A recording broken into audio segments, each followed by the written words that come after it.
నిన్న అసెంబ్లీలో బీసీ రిజర్వేషన్లకు సంబంధించినటువంటి బిల్లులు పెట్టడం జరిగింది. ఆ బిల్లులను అన్ని పార్టీలు ముక్త కంఠంతో మద్దతు తెలియజేయడం జరిగింది.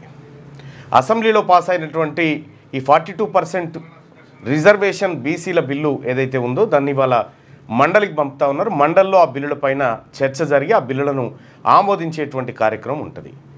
అయితే ఈ ప్రక్రియలో నిన్న ఆ బీసీ బిల్లులకు సంబంధించినటువంటి అంశంలో ఎక్కడన్నా ఇతర పార్టీల నాయకులు ఇబ్బంది పెట్టగలనేటువంటి ఒక భయం అయితే ఉండే.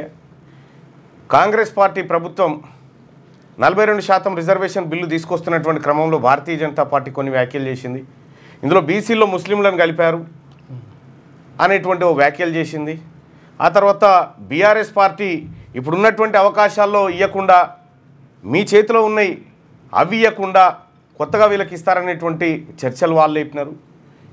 ఈ పరిస్థితుల్లో ఈ పార్టీలను రిక్వెస్ట్ చేయడం కోసం బిల్లు పెట్టే కంటే ముందే నేను, ఆ తర్వాత జానయ్య గారు, ఆ తర్వాత అర్జున్ గారు, నరసింహగౌడ్ గారు, ఆ తర్వాత మన ముస్లిం సోదరులు సూర్యారావు గారు, ఓదేల్ గారు అందరం కూడా నిన్న ఎట్టి పరిస్థితిలో ఈ పార్టీలు మాట తప్పకుండా ఉండేందుకు రిక్వెస్ట్ చేద్దామనేటువంటి ఉద్దేశంతో నిన్న నేను బీఆర్ఎస్ఎల్పీ కార్యాలయం ఉంటుంది. ఆ బీఆర్ఎస్ఎల్పీ కార్యాలయంలోకి వీళ్ళందరినీ తీసుకొని పోయి మాకు మద్దతు ఇవ్వండి, ఈ 42% రిజర్వేషన్ల బిల్లులో మీరు ఎటువంటి ఇష్యూలు లేవనెత్తకుండా దయచేసి దీనికి మద్దతు ఇవ్వండి. దీంతో పాటు కేంద్రంలో రాజ్యసభలో 4 ఎంపీలు బీఆర్ఎస్ పార్టీకి ఉన్నారు.